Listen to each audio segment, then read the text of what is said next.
1 week into South Africa's nationwide COVID-19 lockdown, more than 47,000 people have been tested and 67 mobile testing units mobilized to ensure the risk of the virus's spread is mitigated. Nigeria, on the other hand, has only tested 3,000 people, leaving pretty much the whole population uncertain of their status. While many may argue that one can't just compare South Africa's 1,400 positive cases to our own 210, we all agree that there is a need to increase the rate of testing for the virus in the country. Well, joining us now to speak on this is a medical practitioner who believes strongly that the rate of testing should be increased through rapid diagnostic tests while continuing with the polymerase chain reaction molecular tests currently being used by NCDC. Glad to have you, Dr. Felix Iheme, this morning on the show. Now, let's start with these numbers. I mean, South Africa seems to be doing very, very well in terms of testing, and that may just be why we have more cases in South Africa. Now, that makes you wonder whether, the numbers that we're getting in Nigeria, 210, are truly a reflection of what the reality is, or because we're just not testing quickly enough and as many people as really should be tested. Yes, good morning.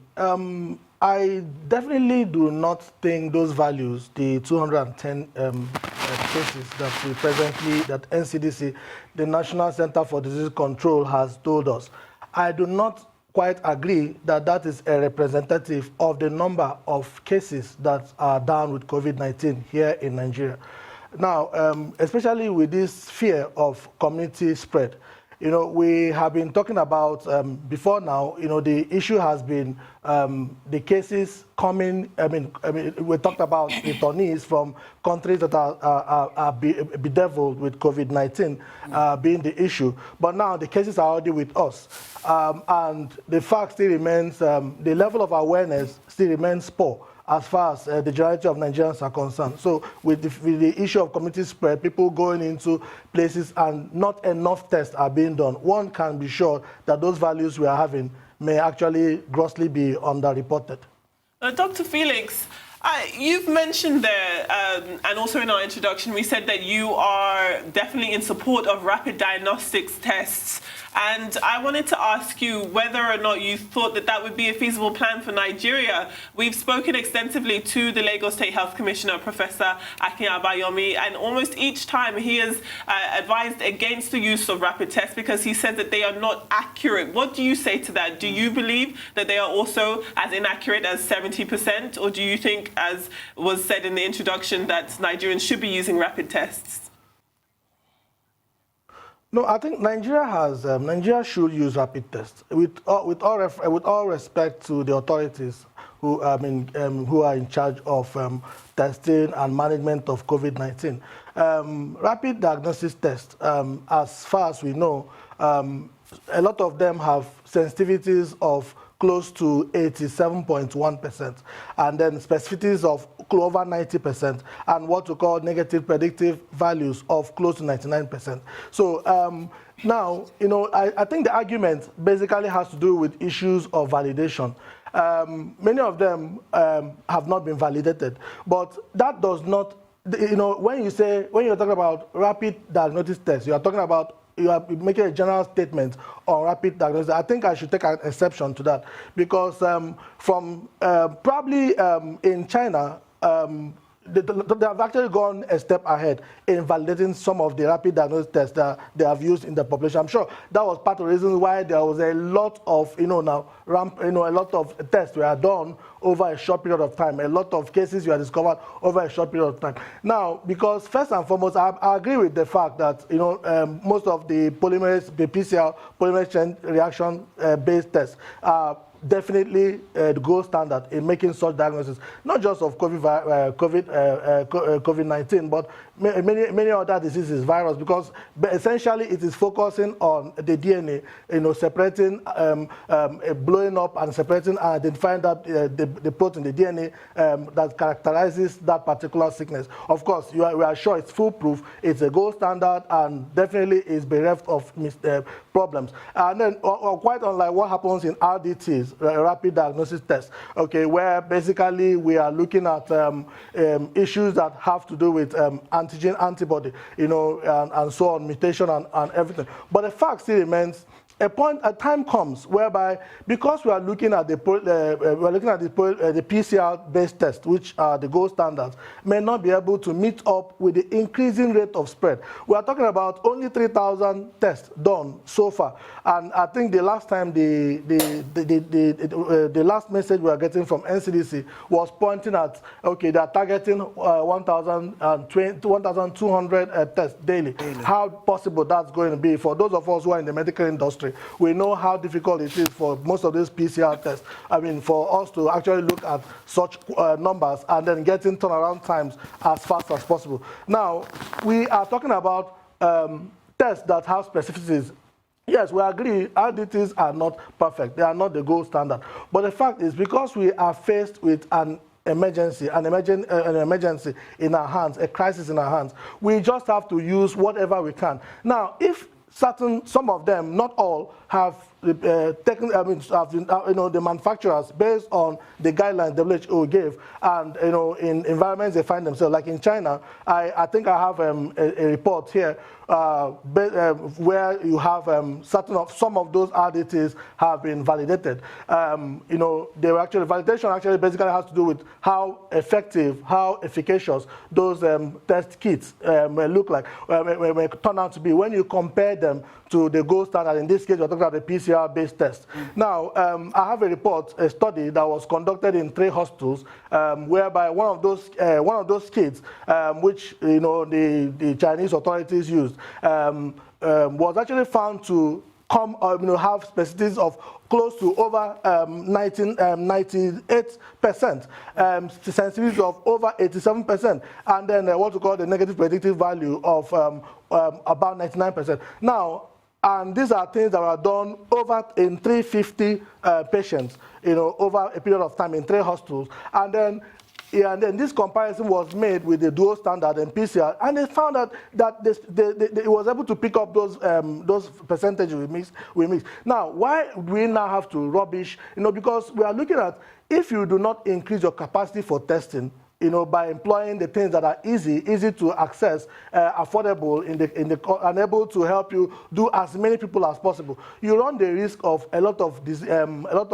cases being missed. A lot of cases, because people, most of the time, the symptoms, the cases we tend to have in our country seems to be milder cases. Dr. Iheme, if I may comment at this point, if I may comment very quickly at this point, why is this argument about, effectiveness of RDT or the RCR, is that really the point, or, the need to actually democratize testing points like you have in South Africa, where they actually have mobile testing centers? Isn't that really what we should be focusing on if we're to test as many people as possible?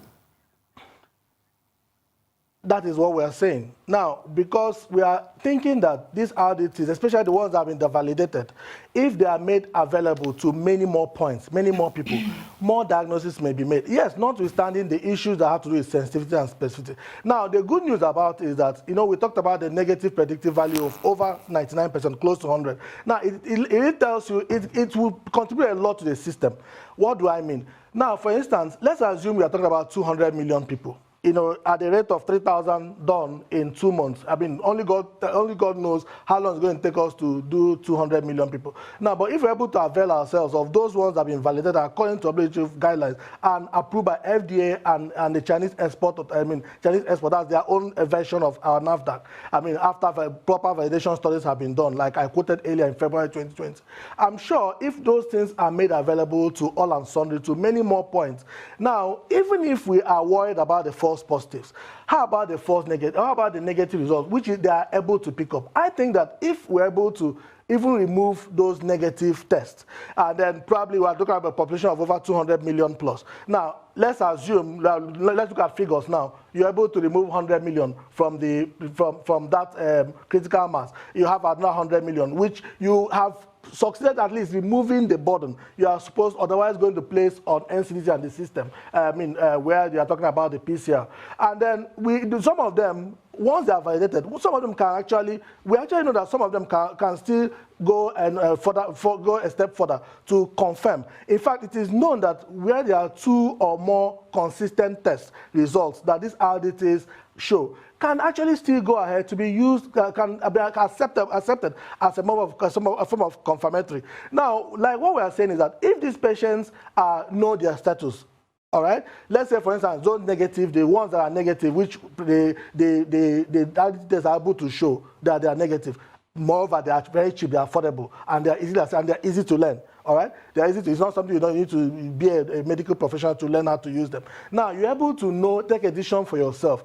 If you are negative, you are negative. No, a PCR will not suddenly turn you to become positive. The ones we are worried about are the false positive. That reduces the quantity. Now, those quantities, if you unleash them, they have an option of either, if the slow pace of the PCR test that NCDC is doing, they have the option of either waiting to join the queue, of going to do the PCR test, or they can decide to stay back and self-isolate, especially if the symptoms are there. They can decide to self-isolate and reduce the infection of their neighbors, of their families, and so on, and reduce the infection, they flatten the curve, like we always say. And the ones that can wait and they are lucky to join the queue. I mean, go to do the PCR, are able to go to confirm what the RDT tell them. So whatever the situation is a win-win situation. But a situation whereby you say you can't validate, every word that comes from such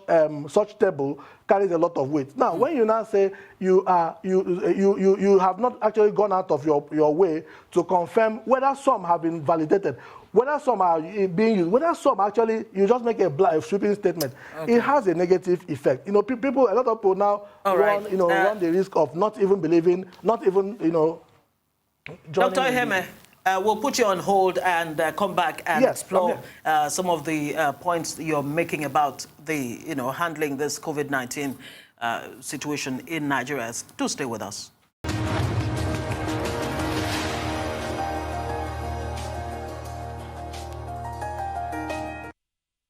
Welcome back to the morning show. We are still staying and discussing with Dr. Felix Iheme about COVID-19 in Nigeria. Now, Dr. Felix, we're going to move on to the subject of mutations because not only are there 8 current mutations or currently known mutations of COVID-19, but in the last 48 hours, there's actually been the discovery of another strain of COVID-19, or COV2 rather, that stays infectious between 41 to 49 days, which is completely different to the current version of COVID-19 that we are accustomed to, that stays infectious for 21 days. Now, what kind of testing can we look at in order to sort of not only combat the new strain that we're seeing, but also just talk us through the mutations of the virus itself? Sorry, I didn't get that. So, yes, I'll repeat the question. We're discussing mutations of COVID-19, the virus.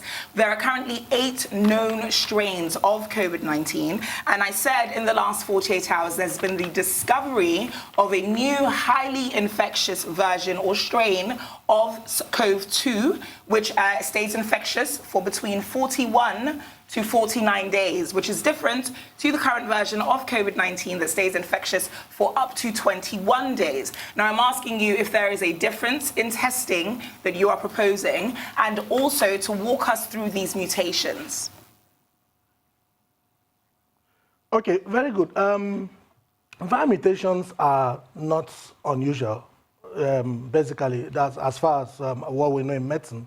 There is always a phenomenon that has always had issues. Caused the problem where we have found difficult to find cures for certain HIV and all that because of the issues of viral mutation, a lot of new strains emerging. But the good news about COVID-19 is that the mutation is highly insignificant.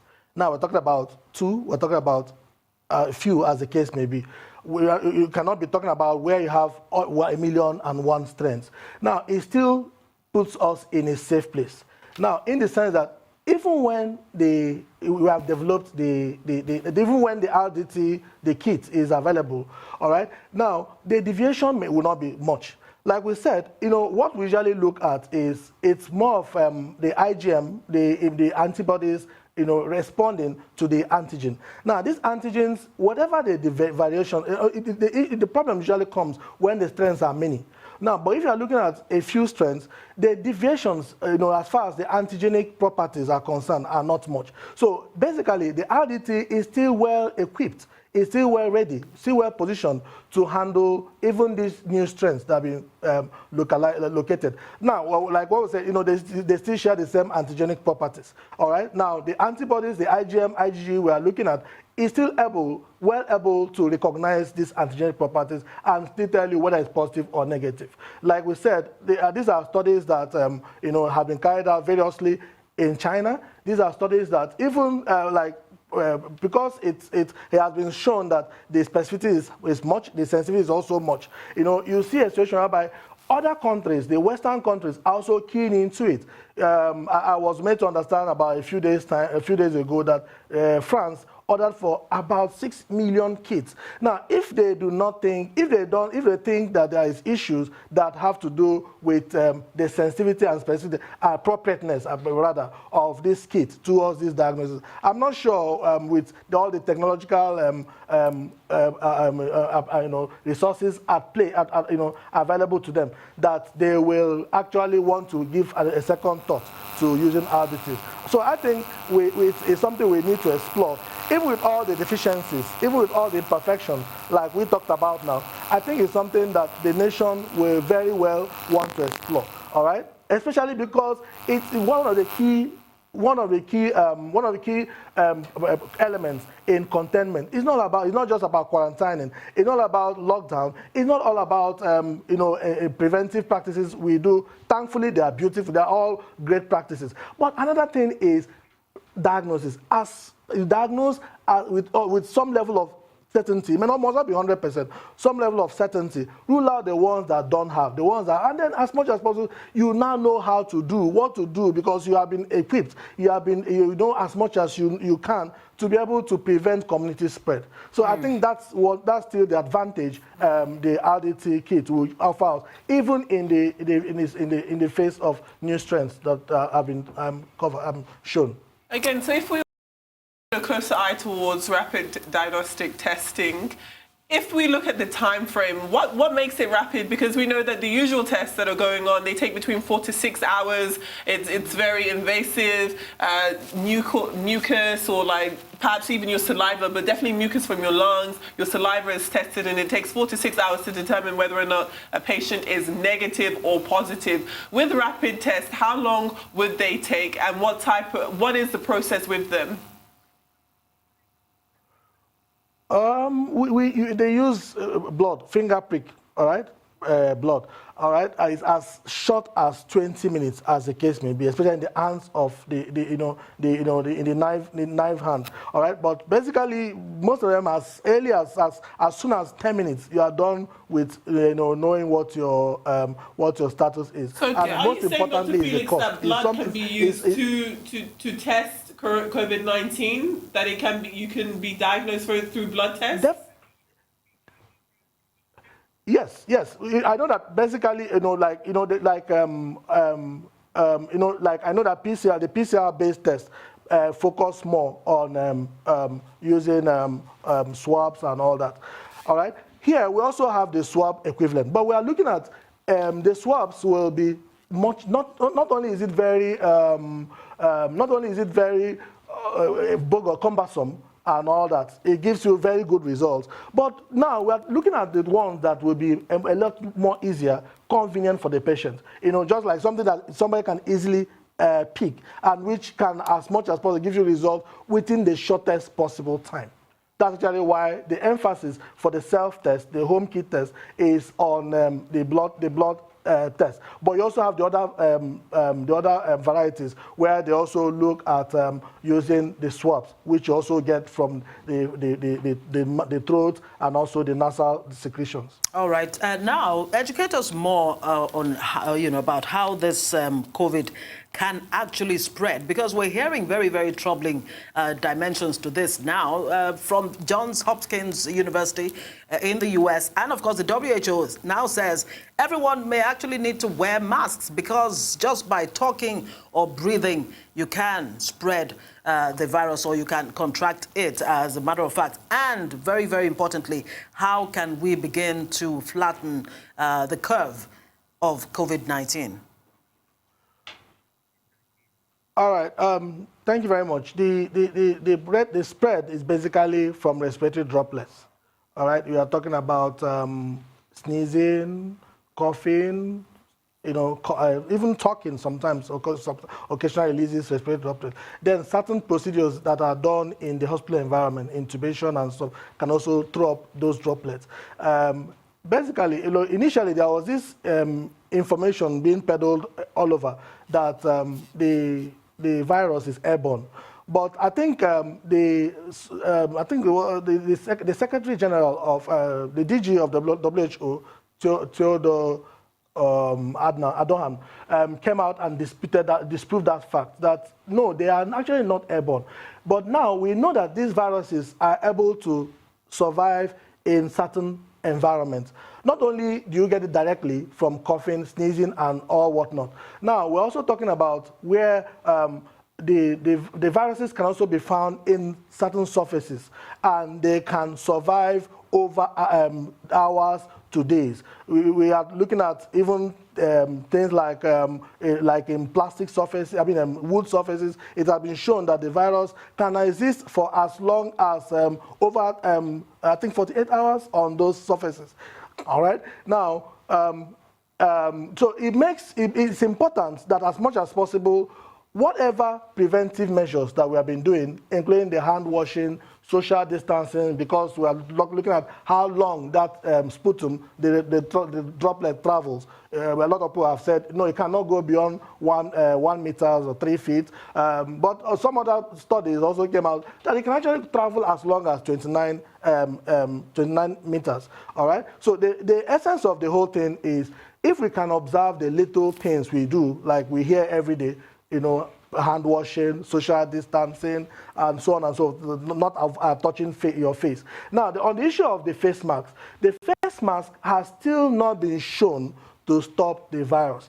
In fact, the statement that came from WHO recently was actually of the opinion that the face mask, the only effect the face mask has is that it limits spread from an infected partner to the uninfected person. Yes. Now, Dr. Felix, it is time for us to go on a short break, but thank you very much for sharing your medical education with us on the subject of COVID-19 and mitigating that within the spread of the community in Lagos and Nigeria as a whole.